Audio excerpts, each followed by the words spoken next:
News, सच जरूरी है। नमस्कार दर्शकों, मैं हूं मीनल और आप देख रहे हैं MNS न्यूज टीवी। स्वागत है आपका शाम की खबरों में। देखेंगे खबरों को विस्तार से, पर पहले डाले नजर आज की मुख्य हेडलाइंस पर। कैदियों की अदला बदली के बीच यूक्रेन पर रूस के मिसाइल हमले जारी। इसमें 7 लोगों की मौत। पाकिस्तान से आकर भारतीयों को निशाना बनाएंगे तो चुकानी पड़ेगी भारी कीमत, थरूर की दोस्त। उधर कोरिया में नौसेना विध्वंसक किया सफल प्रशिक्षण प्रक्रिया सख्त। शिपयार्ड के 3 अधिकारियों को हिरासत में लिया गया। और अब खबरें विस्तार से। रूस यूक्रेन के बीच जहां एक और कैदियों की अदला बदली हो रही है, वहीं दूसरी ओर मॉस्को के लगातार कीव पर हमले जारी है। रूस ने रविवार रात को लगातार दूसरी बार यूक्रेन पर ड्रोन और मिसाइल से हमले किए। अफसरों ने बताया कि हमले में 7 लोगों की मौत हो गई। कीव के मेयर विटाली क्लिचको ने कहा कि रविवार सुबह 3 बजे तक राजधानी में 10 लोग घायल हो चुके हैं। वहीं यूक्रेन की आपातकालीन सेवा ने कहा कि कीव क्षेत्र में ही 4 लोगों की मौत हो गई और 16 लोग गंभीर रूप से घायल हैं। इनमें 3 बच्चे भी शामिल हैं। मेयर ने बताया कि होलोस्टिव्स्की जिले में एक छात्रावास पर ड्रोन से हमला किया गया और इमारत की एक दीवार पर आग लग गई, जबकि द्नीप्रोस्की जिले में एक निजी घर नष्ट हो गया और श्वेचनास्क्विस्की जिले में एक आवासीय इमारत की खिड़कियां तोड़ दी गई। वहीं शुक्रवार और शनिवार को रूस यूक्रेन ने कैदियों की अदला बदली की। शनिवार को दोनों पक्षों ने 307 सैनिकों को वापस बुलाया, जबकि एक दिन पहले दोनों पक्षों ने 390 लोगों को रिहा किया था। पिछले हफ्ते इस्तांबुल में हुई बैठक में दोनों पक्षों के बीच हुई बातचीत के पहले चरण में सैकड़ों सैनिकों और नागरिकों की अदला बदली की गई। ये समझौता 3 साल पुराने युद्ध में युद्ध विराम तक पहुंचने के असफल प्रयासों के बीच सहयोग जैसा था। शुक्रवार के दोनों देशों के बीच शुरू हुई कैदियों की अदला बदली एक जटिल अदला बदली का पहला चरण था। और अब इसी के साथ आगे बढ़ते हुए देखते अगली खबर। कांग्रेस सांसद शशि थरूर ने कहा कि पहलगाम हमलों के बाद अब एक नया नियम बनने जा रहा है कि पाकिस्तान में बैठे किसी भी व्यक्ति को यह मानने की अनुमति नहीं दी जाएगी कि वे सीमा पार कर सकते हैं और बिना किसी सजा के भारतीय नागरिकों की हत्या कर सकते हैं। उन्होंने जोर देकर कहा कि इसके लिए उन्हें भारी कीमत चुकानी होगी। Shashi Tharoor Guyana, Panama, Colombia, Brazil और अमेरिका में भारतीय सांसदों के एक प्रतिनिधि मंडल का नेतृत्व कर रहे हैं। प्रतिनिधिमंडल आतंकवाद के खिलाफ भारत के संकल्प को दुनिया के सामने लाएगा और पाकिस्तान के आतंकवाद से संबंधों की पोल खोलेगा। अलग अलग देशों का दौरा करने वाला बहुपक्षीय प्रतिनिधिमंडल इस बात पर जोर दे रहा है कि पाकिस्तान के साथ हालिया संघर्ष पहलगाम आतंकी हमले से शुरू हुआ था, न कि ऑपरेशन सिंदूर से, जैसा कि इस्लामाबाद ने आरोप लगाया है। भारत की ओर से शुरू किए गए जवाबी ऑपरेशन सिंदूर ने पाकिस्तान और पाकिस्तान के कब्जे वाले कश्मीर में आतंकी ढांचे को निशाना बनाया था कि पाकिस्तान में बैठे किसी भी व्यक्ति को यह मानने की अनुमति नहीं दी जाएगी कि वे सीमा पार कर सकते हैं और बिना किसी सजा के भारतीय नागरिकों की हत्या कर सकते हैं। उन्होंने जोर देकर कहा कि इसके लिए उन्हें भारी कीमत चुकानी होगी। Shashi Tharoor Guyana, Panama, Colombia, Brazil और अमेरिका में भारतीय सांसदों के एक प्रतिनिधि मंडल का नेतृत्व कर रहे हैं। प्रतिनिधिमंडल आतंकवाद के खिलाफ भारत के संकल्प को दुनिया के सामने लाएगा और पाकिस्तान के आतंकवाद से संबंधों की पोल खोलेगा। अलग अलग देशों का दौरा करने वाला बहुपक्षीय प्रतिनिधिमंडल इस बात पर जोर दे रहा है कि पाकिस्तान के साथ हालिया संघर्ष पहलगाम आतंकी हमले से शुरू हुआ था, न कि ऑपरेशन सिंदूर से, जैसा कि इस्लामाबाद ने आरोप लगाया है। भारत की ओर से शुरू किए गए जवाबी ऑपरेशन सिंदूर ने पाकिस्तान और पाकिस्तान के कब्जे वाले कश्मीर में आतंकी ढांचे को निशाना बनाया था कि पाकिस्तान में बैठे किसी भी व्यक्ति को यह मानने की अनुमति नहीं दी जाएगी कि वे सीमा पार कर सकते हैं और बिना किसी सजा के भारतीय नागरिकों की हत्या कर सकते हैं। उन्होंने जोर देकर कहा कि इसके लिए उन्हें भारी कीमत चुकानी होगी। Shashi Tharoor Guyana, Panama, Colombia, Brazil और अमेरिका में भारतीय सांसदों के एक प्रतिनिधि मंडल का नेतृत्व कर रहे हैं। प्रतिनिधिमंडल आतंकवाद के खिलाफ भारत के संकल्प को दुनिया के सामने लाएगा और पाकिस्तान के आतंकवाद से संबंधों की पोल खोलेगा। अलग अलग देशों का दौरा करने वाला बहुपक्षीय प्रतिनिधिमंडल इस बात पर जोर दे रहा है कि पाकिस्तान के साथ हालिया संघर्ष पहलगाम आतंकी हमले से शुरू हुआ था, न कि ऑपरेशन सिंदूर से, जैसा कि इस्लामाबाद ने आरोप लगाया है। भारत की ओर से शुरू किए गए जवाबी ऑपरेशन सिंदूर ने पाकिस्तान और पाकिस्तान के कब्जे वाले कश्मीर में आतंकी ढांचे को निशाना बनाया था। और अब देखते हैं अगली खबर। उत्तर कोरिया में नौसैन्य विध्वंसक जहाज के हाल ही में असफल प्रक्षेपण के लिए 3 सिपाही अधिकारियों को हिरासत में लिया गया है। यह जहाज उत्तर कोरिया का दूसरा ज्ञात विध्वंसक जहाज है। असफल प्रक्षेपण के बाद किम को शर्मिंदगी उठानी पड़ी। घटना को लेकर तानाशाह किम जोंग उन काफी नाराज बताए जा रहे हैं। उन्होंने कहा था कि ये एक अपराध है, ये लापरवाही की वजह से हुआ है। उन्होंने दोषियों को कड़ी सजा देने की कसम खाई थी। इससे पहले उत्तर कोरिया की सरकार ने शुक्रवार को बताया था कि उन्होंने युद्धक जहाज की असफल लॉन्चिंग के जिम्मेदार लोगों के खिलाफ जांच और उनकी गिरफ्तारी शुरू कर दी है। इसी क्रम में रविवार को कानून प्रवर्तन अधिकारियों ने चैंगजीन शिपयार्ड में मुख्य अभियंता, पतवार निर्माण कार्यशाला के प्रमुख और प्रशासनिक मामलों के उप प्रबंधक को हिरासत में लिया है। वे बुधवार के असफल प्रक्षेपण के लिए जिम्मेदार थे। पहले खबर आई थी कि शिपयार्ड प्रबंधक होंग किल हो को भी पूछताछ के लिए बुलाया गया था। उत्तर कोरिया के सरकारी मीडिया ने बताया कि 5000 टन वजनी नौसेना का उत्पोत बुधवार को चोंगजिन के पूर्वोत्तर बंदरगाह पर लॉन्च समारोह के दौरान हादसे का शिकार हो गया था। दरअसल युद्धक जहाज उसके पहले हिस्से पर लगे ट्रांसपोर्ट क्रैडल के अलग हो जाने से क्षतिग्रस्त हो गया। सैटेलाइट तस्वीरों से जहाज पानी में एक तरफ पड़ा हुआ दिखाई दे रहा है, जिसका ज्यादातर हिस्सा पानी में डूबा हुआ है और उस पर नीले रंग के कवर लगे हुए। ये जहाज उत्तर कोरिया का दूसरा ज्ञात विध्वंसक जहाज है। असफल प्रक्षेपण के बाद किम को शर्मिंदगी उठानी पड़ी। घटना को लेकर तानाशाह किम जोंग उन काफी नाराज बताए जा रहे हैं। उन्होंने कहा था कि ये एक अपराध है, ये लापरवाही की वजह से हुआ है। उन्होंने दोषियों को कड़ी सजा देने की कसम खाई थी। इससे पहले उत्तर कोरिया की सरकार ने शुक्रवार को बताया था कि उन्होंने युद्धक जहाज की असफल लॉन्चिंग के जिम्मेदार लोगों के खिलाफ जांच और उनकी गिरफ्तारी शुरू कर दी है। इसी क्रम में रविवार को कानून प्रवर्तन अधिकारियों ने चैंगजीन शिपयार्ड में मुख्य अभियंता, पतवार निर्माण कार्यशाला के प्रमुख और प्रशासनिक मामलों के उप प्रबंधक को हिरासत में लिया है। वे बुधवार के असफल प्रक्षेपण के लिए जिम्मेदार थे। पहले खबर आई थी कि शिपयार्ड प्रबंधक होंग किल हो को भी पूछताछ के लिए बुलाया गया था। उत्तर कोरिया के सरकारी मीडिया ने बताया कि 5000 टन वजनी नौसेना का उत्पोत बुधवार को चोंगजिन के पूर्वोत्तर बंदरगाह पर लॉन्च समारोह के दौरान हादसे का शिकार हो गया था। दरअसल युद्धक जहाज उसके पहले हिस्से पर लगे ट्रांसपोर्ट क्रैडल के अलग हो जाने से क्षतिग्रस्त हो गया। सैटेलाइट तस्वीरों से जहाज पानी में एक तरफ पड़ा हुआ दिखाई दे रहा है, जिसका ज्यादातर हिस्सा पानी में डूबा हुआ है और उस पर नीले रंग के कवर लगे हुए। ये जहाज उत्तर कोरिया का दूसरा ज्ञात विध्वंसक जहाज है। असफल प्रक्षेपण के बाद किम को शर्मिंदगी उठानी पड़ी।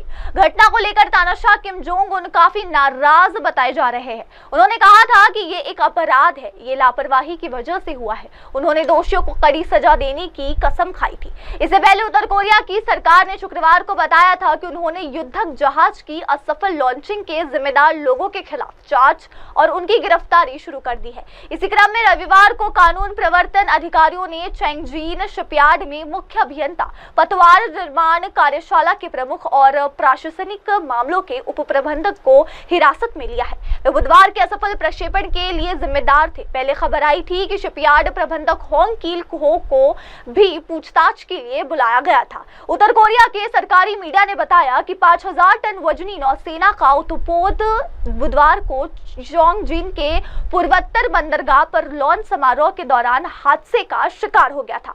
दरअसल युद्धक जहाज उसके पहले हिस्से पर लगे ट्रांसपोर्ट क्रैडल के अलग हो जाने से क्षतिग्रस्त हो गया। सैटेलाइट तस्वीरों से जहाज पानी में एक तरफ पड़ा हुआ दिखाई दे रहा है, जिसका ज्यादातर हिस्सा पानी में डूबा हुआ है और उस पर नीले रंग के कवर लगे हुए। और अब इसी के साथ देखते हैं अगली खबर। अमेरिकी लोकप्रिय मार्केटिंग प्रोफेसर और उद्यमी स्कॉट गेलोव ने टेक दिग्गज एलन मस्क को लेकर बड़ा बयान दिया है। उन्होंने कहा है कि मस्क का डीओजी से जुड़ना सरकार में नौकरी और खर्च में कटौती करने का प्रयास सबसे बड़े ब्रांड का विनाश का कारण बना है। मस्क ने टेस्ला को बर्बाद कर दिया। हालात ये हो गए कि 2021 में 8वें सबसे प्रतिष्ठित ब्रांड में शुमार टेस्ला गिरकर 95वें स्थान पर आ गई है। एक पॉडकास्ट में अमेरिकी मार्केटिंग प्रोफेसर स्कॉट गेलोव ने कहा कि मस्क ने खुद को गलत लोगों के साथ जोड़ लिया। इसे टेस्ला के ग्राहक अलग थलग हो गए। रिपब्लिकन को भी इलेक्ट्रिक वाहन पसंद नहीं थे। मस्क ऐसे लोगों से जाकर मिल गए। गेलोव ने आंकड़े पेश करते हुए कहा कि मस्क की यूरोपीय राजनीति में कदम रखने की कोशिश के बाद टेस्ला की बिक्री में गिरावट आई है। फ्रांस में 59%, स्वीडन में 81%, नीदरलैंड में 74%, डेनमार्क में 66%, स्विट्जरलैंड में 50% और पुर्तगाल में 33% बिक्री कम हुई है। उन्होंने कहा कि यूरोप इलेक्ट्रिक वाहन का अच्छा बाजार था, लेकिन मस्क के हस्तक्षेप के बाद टेस्ला ने वहां भी ग्राहक आधार खोना शुरू कर दिया। गेलोव ने कहा कि ये सबसे बड़े ब्रांड के विनाशों में से एक है। टेस्ला एक महान ब्रांड था, उसने अपने मूल जनसांख्यिकी को भी अलग थलग कर दिया। और अब डालते नजर अगली खबर पर। पाकिस्तान के सिंध में प्रस्तावित नहर परियोजनाओं का स्थानीय लोग जमकर विरोध कर रहे हैं। बीते शुक्रवार को पाकिस्तान के राष्ट्रपति आसिफ अली जरदारी की बेटी और सांसद आसिफा भुट्टो के काफिले पर भीड़ ने लाठी और डंडों से हमला कर दिया। इसका वीडियो शनिवार को सामने आया। पुलिस के मुताबिक आसिफा कराची ने नवाब शाह जा रही थी। प्रदर्शनकारियों ने उनके काफिलों को रोका और नहर परियोजना और कॉर्पोरेट खेती के विरुद्ध नारे लगाए। आसिफा के साथ मौजूद सुरक्षा टीम ने तुरंत कार्रवाई की और उनकी गाड़ी को सुरक्षित वहां से निकाल लिया। इस बुरी घटना में कोई हताहत नहीं हुआ है। बता दें कि पाकिस्तान सरकार सिंधु नदी पर नहर बनाने की योजना बना रही है। इससे स्थानीय लोग नाराज है। 4 दिन पहले ही प्रदर्शनकारियों ने सिंध के गृह मंत्री जियाउल हसन लंजर का घर जला दिया। इलाके के एसएसपी जफर सिद्दीकी ने मीडिया को बताया कि काफिला 1 मिनट से भी कम समय के लिए रुका था और आसिफा या उनके सुरक्षा कर्मियों को कोई भी नुकसान नहीं हुआ। उन्होंने कहा शांति भंग करने वाले प्रदर्शनकारियों के खिलाफ एफआईआर दर्ज कर ली गई। कई लोगों को गिरफ्तार किया गया। और आगे बढ़ते हुए डालते हैं नजर अगली खबर पर। बलोच अमेरिकी कांग्रेस ने पाकिस्तान के उत्पीड़न से तंग आकर प्रधानमंत्री नरेंद्र मोदी को पत्र लिखकर बलोचों को भारत के नैतिक, राजनीतिक और कूटनीतिक समर्थन के लिए अनुरोध किया है। संगठन के अध्यक्ष और बलूचिस्तान सरकार में पूर्व कैबिनेट मंत्री तारा चंद बलोच ने पीएम मोदी को लिखा, पाकिस्तानी प्रभुत्व के खिलाफ बलोचों का राष्ट्रीय प्रतिरोध आवश्यक है और ऐसे में भारत का समर्थन मिलना बेहद जरूरी है। यह अपील बलोच अमेरिकी कांग्रेस की ओर से भेजे गए 2 औपचारिक पत्रों के माध्यम से की गई, जो सीधे दिल्ली में प्रधानमंत्री कार्यालय को संबोधित थे।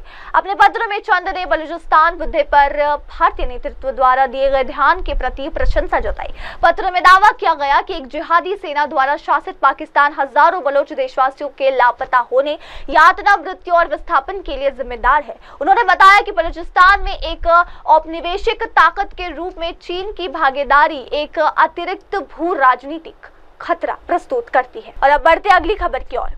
ऑल इंडिया मजलिस ए इत्तेहादुल मुसलमीन के सांसद असदुद्दीन ओवैसी ने बहरीन में प्रमुख हस्तियों के साथ बातचीत के दौरान पाकिस्तान को एक नाकाम मुल्क बताया।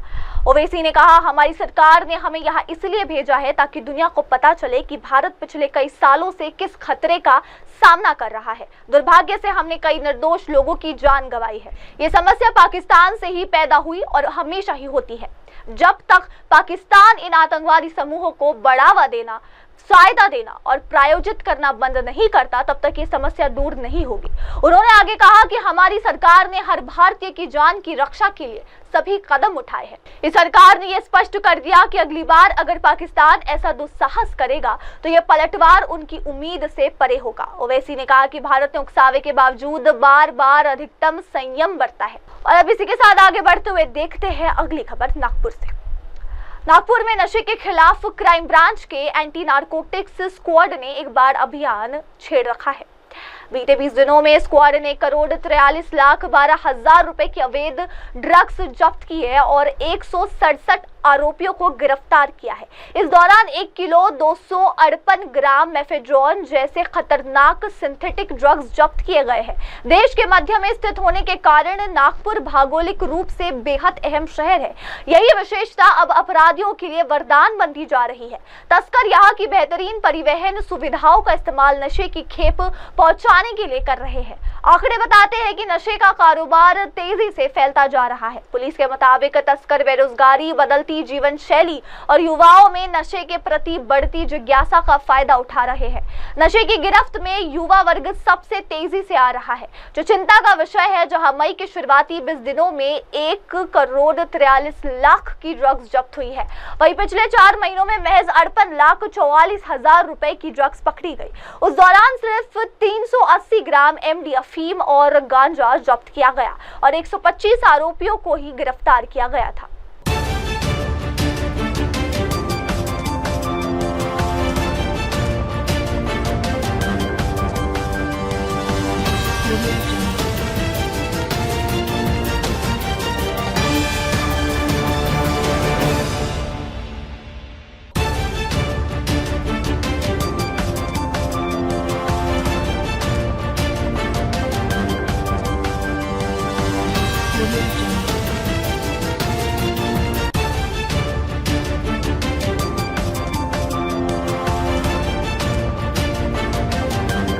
और अब आगे बढ़ते हुए देखते अगली खबर। लाड़की बहन योजना में आदिवासी विभाग से 335 करोड़ फंड डाइवर्ट करने के आरोपों पर एनसीपी नेता प्रफुल्ल पटेल ने प्रतिक्रिया दी कि लोगों को झूठे आरोप लगाने की आदत हो गई है। उन्होंने कहा, इस योजना से हमारी सरकार अगले 5 साल तक चलेगी और भविष्य में फंड को 1500 से भी ज्यादा किया जाएगा। वैष्णवी हगवानी आत्महत्या मामले में महिला आयोग की आलोचना के बीच प्रफुल्ल पटेल ने कहा, कोई कितना भी आरोप लगाए, कार्रवाई जरूर होगी, किसी के साथ अन्याय नहीं होगा। स्थानीय निकाय चुनाव को लेकर प्रफुल्ल पटेल ने कहा, जहां भी संभव होगा हम महागठबंधन में लड़ेंगे। कुछ छोटे चुनाव में गठबंधन नहीं हो पाएगा, लेकिन कोशिश यही है कि अधिकतर जगहों पर साथ लड़े। स्थानिक स्वराज्य संस्थांच्या निवडणुका होऊ घातलेल्या आहेत। काँग्रेस भाजपचे प्रदेशाध्यक्ष जे आहेत चंद्रकांत बावनकुळे यांनी म्हटलं आहे की आम्ही युतीमध्येच लढणार आहोत। जिथे जिथे शक्य असेल नक्कीच युतीमध्ये लढणं हे आम्ही तिन्ही पक्षांनी ठरवलेलं आहे। प्रश्न फक्त असा येतो की काही ठिकाणी स्थानिक स्तरावर कधी युती करणं म्हणजे छोट्या इलेक्शनमध्ये शक्य होत नसते, पण आम्ही सगळे प्रयत्न करणार आहोत जास्तीत जास्त महायुतीमध्येच सगळे इलेक्शन लढवायचे आणि जिथे शक्य नसेल ते नंतरही निवडणुकीनंतर महायुतीची सत्ता सगळ्याकडे बसवण्यासाठी आम्ही लोक एक मताने काम करणार आहोत। हागवणे कुटुंबाचा जो प्रकरण झाला पुण्यामध्ये त्याच्यावरून महिला आयोगाला घेरलं जात आहे आणि रुपाली चाकणकर यांच्यावर देखील त्याच्यामध्ये टीका केली जाते आहे।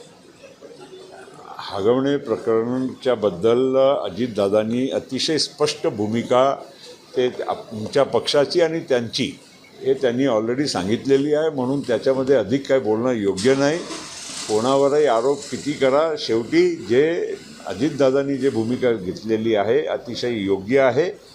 कोणावर अन्याय होणार नाही आणि जे कायद्याच्या प्रमाणे न्यायप्रमाणे जे काय कारवाई करायची असेल ते नक्की होणार आहे। लाडकी बहीण योजनेचा जो 335 कोटी रुपयाचा निधी वळवल्याचा आरोप होतो आहे, काय सांगायचं? लोकांना खोटे आरोप करण्याची आता सवय झालेली आहे। लाडकी बहीण योजना पूर्ण 5 वर्ष आमच्या महायुती सरकार चालवणार आहे आणि वेळप्रसंगी येणाऱ्या काळामध्ये त्याची मात्रा म्हणजे आता आपण 1500 देतोय ते वाढवण्याचा पण प्रस्ताव नक्कीच आमच्या सरकार मान्यता देणार आहे। जो हागवणे कुटुंबाचा जो प्रकरण झाला पुण्यामध्ये त्याच्यावरून महिला आयोगाला घेरलं जात आहे आणि रुपाली चाकणकर यांच्यावर देखील त्याच्यामध्ये टीका केली जाते आहे। हागवणे प्रकरणाच्या बद्दल अजितदादांनी अतिशय स्पष्ट भूमिका ते आमच्या पक्षाची आणि त्यांची हे त्यांनी ऑलरेडी सांगितलेली आहे, म्हणून त्याच्यामध्ये अधिक काय बोलणं योग्य नाही। कोणावरही आरोप किती करा, शेवटी जे अजितदादांनी जे भूमिका घेतलेली आहे अतिशय योग्य आहे। कोणावर अन्याय होणार नाही आणि जे कायद्याच्या प्रमाणे न्यायप्रमाणे जे काय कारवाई करायची असेल ते नक्की होणार आहे। स्थानिक स्वराज्य संस्थांच्या निवडणुका होऊ घातलेल्या आहेत। काँग्रेस भाजपचे प्रदेशाध्यक्ष जे आहेत चंद्रकांत बावनकुळे यांनी म्हटलं आहे की आम्ही युतीमध्येच लढणार आहोत। जिथे जिथे शक्य असेल नक्कीच युतीमध्ये लढणं हे आम्ही तिन्ही पक्षांनी ठरवलेलं आहे। प्रश्न फक्त असा येतो की काही ठिकाणी स्थानिक स्तरावर कधी युती करणं म्हणजे छोट्या इलेक्शनमध्ये शक्य होत नसते, पण आम्ही सगळे प्रयत्न करणार आहोत जास्तीत जास्त महायुतीमध्येच सगळे इलेक्शन लढवायचे आणि जिथे शक्य नसेल ते नंतरही निवडणुकीनंतर महायुतीची सत्ता सगळ्याकडे बसवण्यासाठी आम्ही लोक एक मताने काम करणार आहोत. गुलाबराव पाटलांनी अजितदादांना किंबहुना राष्ट्रवादीला एक असा सल्ला दिला आहे की जे जसं हागवणीच्या प्रकरणात झालं असे जळगावमध्ये अनेक कार्यकर्ते तशाच प्रकारचे आहेत आणि येणाऱ्या काळामध्ये तसेच प्रकरण त्यांचे बाहेर निघणार आहेत. त्याच्यामुळे कार्यकर्त्यांना तपासून पक्षप्रवेश करा असं त्यांनी सल्ला दिला आहे. नाही, ते ठीक आहे ना. प्रत्येक पक्षांनी चांगलं लोकांनाच घेतलं पाहिजे. कोणाच्या काही बॅकग्राऊंड चुकीचा असेल, काही गुन्हे असेल की काही त्यांच्या चरित्राबद्दल काही आमच्याकडे काही माहिती असेल तर नक्कीच ते पाहूनच आम्ही प्रवेश दिला पाहिजे. ही आमची त्या पक्षाची भूमिका आहे आणि राहिली पाहिजे. आता कुठेतरी काही चुकलं असेल तर नक्कीच काय आमच्या लक्षात आलं तर आम्ही अशा लोकांना आमच्या पक्षात ठेवणार नाही. गुलाबराव पाटलांनी अजितदादांना किंबहुना राष्ट्रवादीला एक असा सल्ला दिला आहे की जे जसं हागवणीच्या प्रकरणात झालं असे जळगावमध्ये अनेक कार्यकर्ते तशाच प्रकारचे आहेत आणि येणाऱ्या काळामध्ये तसेच प्रकरण त्यांचे बाहेर निघणार आहेत. त्याच्यामुळे कार्यकर्त्यांना तपासून पक्षप्रवेश करा असं त्यांनी सल्ला दिला आहे. नाही, ते ठीक आहे ना. प्रत्येक पक्षांनी चांगलं लोकांनाच घेतलं पाहिजे. कोणाच्या काही बॅकग्राऊंड चुकीचा असेल, काही गुन्हे असेल की काही त्यांच्या चरित्राबद्दल काही आमच्याकडे काही माहिती असेल तर नक्कीच ते पाहूनच आम्ही प्रवेश दिला पाहिजे. ही आमची त्या पक्षाची भूमिका आहे आणि राहिली पाहिजे. आता कुठेतरी काही चुकलं असेल तर नक्कीच काय आमच्या लक्षात आलं तर आम्ही अशा लोकांना आमच्या पक्षात ठेवणार नाही. लाडकी बहीण योजनेचा जो 335 कोटी रुपयाचा निधी वळवल्याचा आरोप होतो आहे, काय सांगायचं? लोकांना खोटे आरोप करण्याची आता सवय झालेली आहे. लाडकी बहीण योजना पूर्ण 5 वर्ष आमच्या महायुती सरकार चालवणार आहे आणि वेळप्रसंगी येणाऱ्या काळामध्ये त्याची मात्रा म्हणजे आता आपण 1500 देतो आहे ते वाढवण्याचा पण प्रस्ताव नक्कीच आमच्या सरकार मान्यता देणार आहे. और इसी के साथ आगे बढ़ते हुए देखते हैं अगली खबर। मलकापुर शहर और ग्रामीण पुलिस ने तीनों दिन में 2 बड़ी कार्रवाइयों में कुल 2 करोड़ 47 लाख की अवैध नकदी जब्त की है। 23 मई को बोडवर नाका स्थित वानखेड़े पेट्रोल पंप के पास एक कार से 1 करोड़ 97 लाख जब्त किए गए, जबकि 20 मई को धनोरा पुलिस के पास 50 लाख की नकदी पकड़ी गई थी। 23 मई की कार्रवाई में छत्रपति संभाजीनगर के 2 संदिग्ध व्यक्तियों से पूछताछ की गई, लेकिन स्पष्ट जवाब नहीं मिलने पर कार को थाने लाया गया। नकदी की गिनती तहसीलदार, राजस्व अधिकारी और स्टेट बैंक की टीम की मौजूदगी में की गई। ये कार्रवाई एसपी नीलेश तांबे, एएसपी श्रेणिक लोढ़ा और डीएसपी सुधीर पाटिल के मार्गदर्शन में पुलिस निरीक्षक गणेश गिरी और उनकी टीम द्वारा की गई है। 25 रोजी दुपारी अंदाजे 13:30 वाजेच्या दरम्यान गुप्त बातमीदारामार्फत बातमी मिळाली की सिल्वर रंगाची एर्टिगा कारमध्ये 2 इसम मलकापूर ते बुलढाणा रोडवरून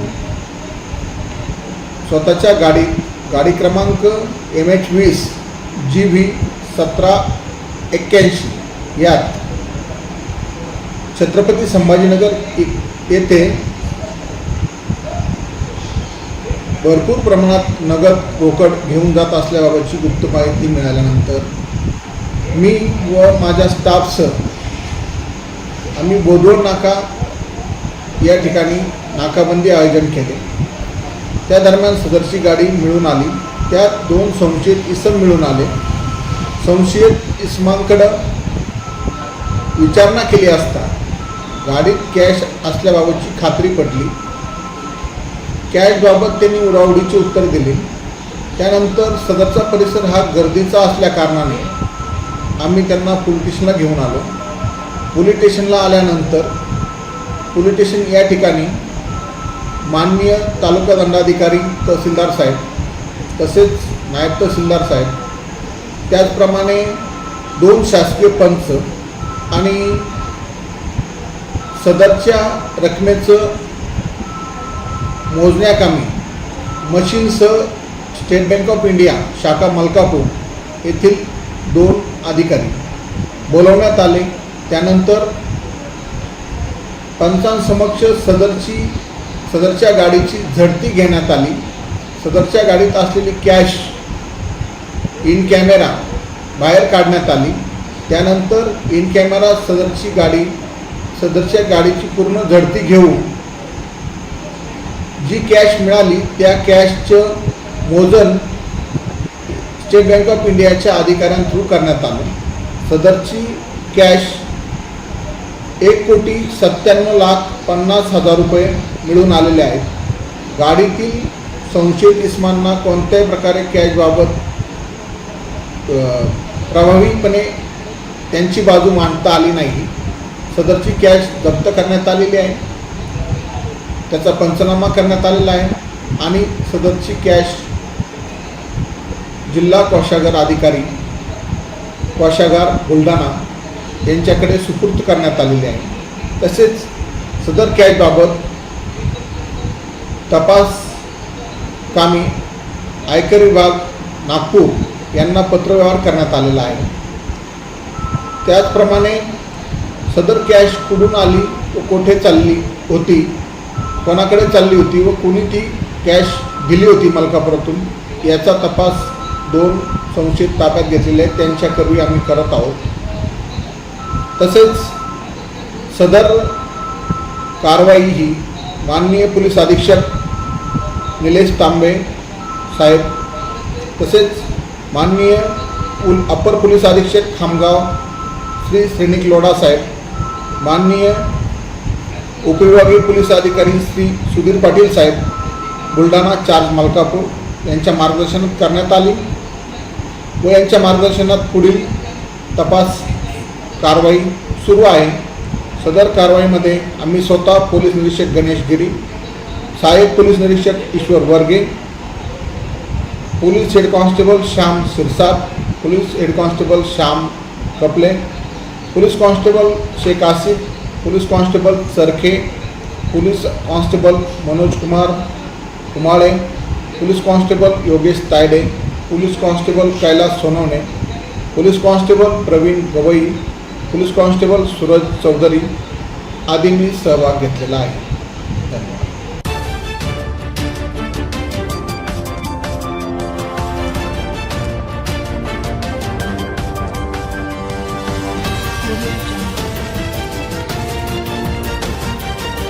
अब बढ़ते हैं आगे और देखते हैं अगली खबर। भारतीय मौसम विभाग ने रविवार को पूरे राज्य के लिए रेड अलर्ट जारी किया है।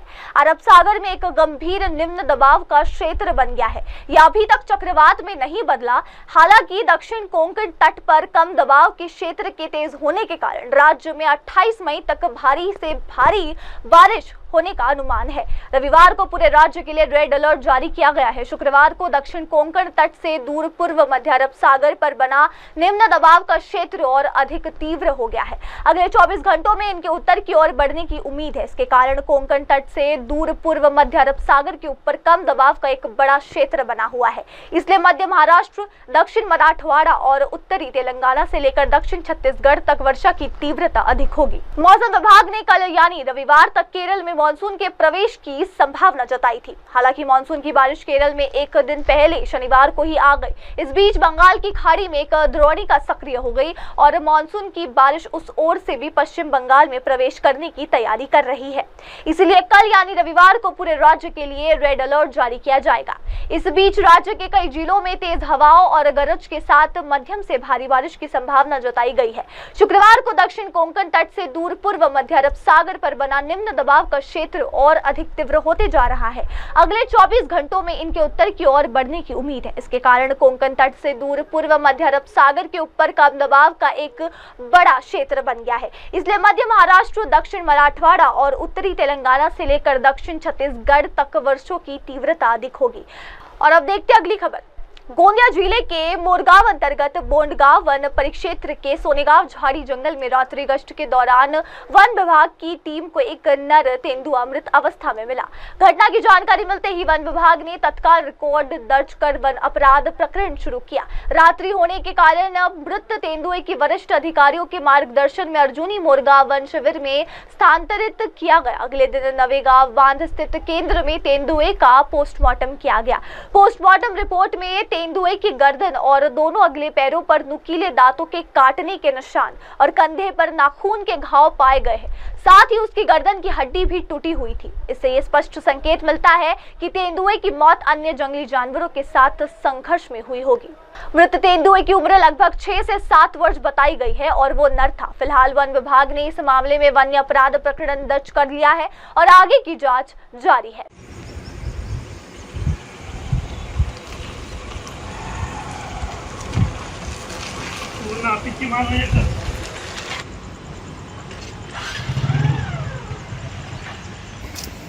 किती गाडी आली?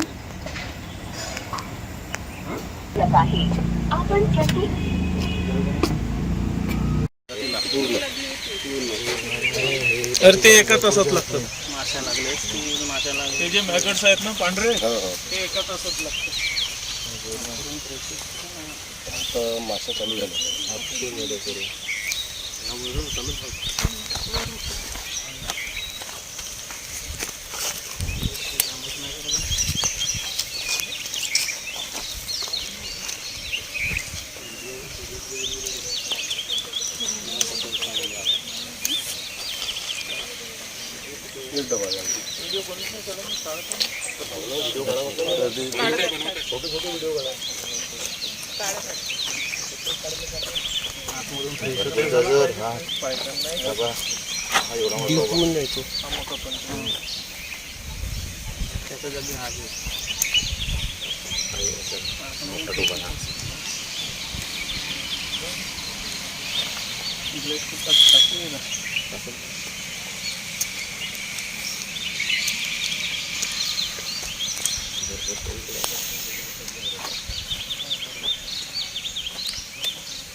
फोटो काढ.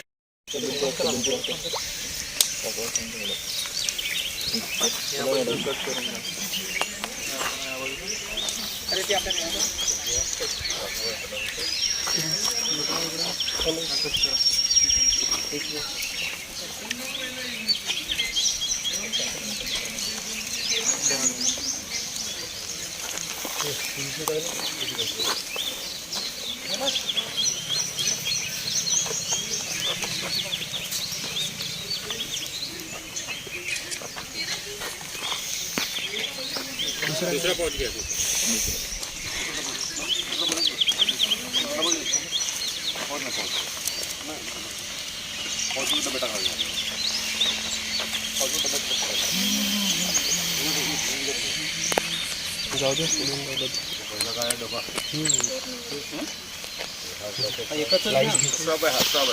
और इसी के साथ अब लेते हैं एक छोटा सा ब्रेक के बाद लौटेंगे और जानेंगे देश विदेश की तमाम खबरें। तब तक के लिए आप देखते रहिए सिर्फ एमएनएस न्यूज टीवी। नमस्कार। एमएनएस न्यूजला पुढील वाटचालीस खूप खूप शुभेच्छा. आप देख रहे हैं एमएनएस न्यूज, सच जरूर.